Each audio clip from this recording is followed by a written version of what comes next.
Every time Serena lifted a trophy, it felt like Black women had won. It felt like we could win against society.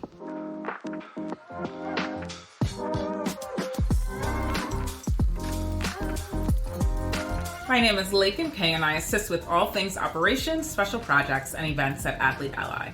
The historical and social impact Black athletes have had in sport has been long overlooked, especially when it comes to Black women athletes. It is yet another space where Black women have had to fight to be valued and respected. I started playing tennis when I was 4 and grew up playing junior tennis competitively. Tennis is a gladiator sport, which people fail to realize. You're out there alone, and it drains you physically, mentally, emotionally, financially. And when you couple that with not only being a woman playing in a man's world, but being a Black woman playing a white, wealthy man's etiquette sport, it's a lot to contend with.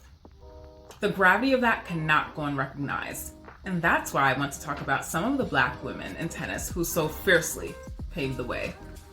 When you're a Black tennis player, you know you're pioneers, and Althea Gibson was our pioneer. Althea Gibson was the first Black athlete to win a Grand Slam after her 1956 major victory. From 1956 to 1958, she appeared in 19 major finals and won 11 titles. But Althea's biggest victory on and off the court was breaking the color line in the sport of tennis. Born in 1927, Gibson grew up during segregation. She was denied entry at many tournaments held by the USLTA and similar organizations, and played in the ATA, which was the Association for Black Tennis Players. She was so dominant there that she was finally invited in 1950 to play in the Eastern Lawn Tennis Association Grass Court Championships. Althea Gibson was also an incredible golfer and was the first African American to compete on the Women's Professional Golf Tour in 1960. She needed to find ways to support herself financially because tennis was still an amateur sport at the time. Althea became a recluse in her later years, which often struck me because I wondered how all the fighting took a toll on her physically, mentally, emotionally, and financially. I was super excited to go to the US Open in 2019 and see the USTA pay homage to Althea Gibson with a beautiful statue. The quote on the plaque read, "I hope that I have accomplished just one thing, that I have been a credit to tennis and my country." You so bravely knocked on the door, Miss Althea Gibson, and we thank you for knocking on that door so that Zina Garrison and Katrina Adams could open it. Born in 1963, Zina Garrison reached the Wimbledon final in 1990 and won gold in doubles at the 1988 Olympics. She would later become a mentor to Venus and Serena. Zina also played an important role in Katrina Adams' life as a doubles partner and was like a big sister. They went on to win several WTA doubles titles.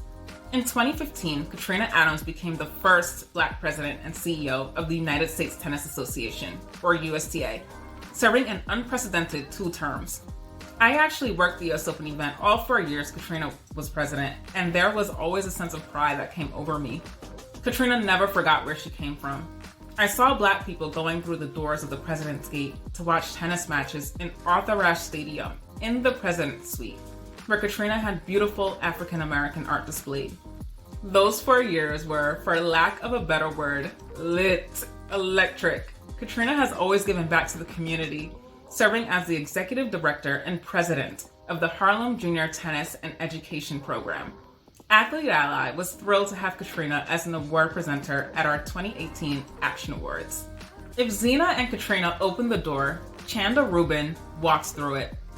Chanda won 10 WTA singles titles and reached a career high of 9 in singles. In 2013, Chanda graduated from the Harvard Extension School, cum laude, as an economics major. She is now a commentator on the Tennis Channel, and like Althea, Zina, and Katrina, Chanda gives back to the community, helping underserved youth through education and sport. Of course, we have to pay homage to the women who ran through those doors. Venus and Serena Williams wouldn't be where they are without the Black women who came before them. They have won a combined 30 major titles, 14 doubles Grand Slam titles, 8 gold medals, and they're both number 1 in the world. Venus and Serena have forever changed the sport of tennis and society. Off the court, Venus did so much work with Title IX in the fight for equal pay in tennis. And now that Serena has evolved away from tennis, she's focusing on investing in BIPOC entrepreneurs. What I admire about Venus and Serena was their unapologetic blackness in this lily white sport. The beads, the fashion, their names, their father, being from Compton. It's truly a once-in-a-lifetime story. It was so much bigger than tennis. And when you understand the history of tennis and women in sport, and what Venus and Serena Williams have done for the culture, you'll have no issue saying Serena Williams is undoubtedly the greatest athlete of all time.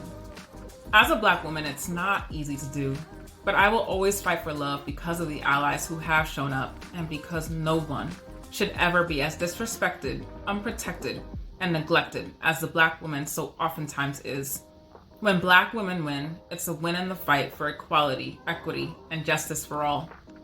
It's important to have diversity and representation in sport, and that we have vocal allies calling for sports to be inclusive for all across race, ethnicity, ability, sexual orientation, and gender identity. Together, we can make sport a safer and more inclusive space for all.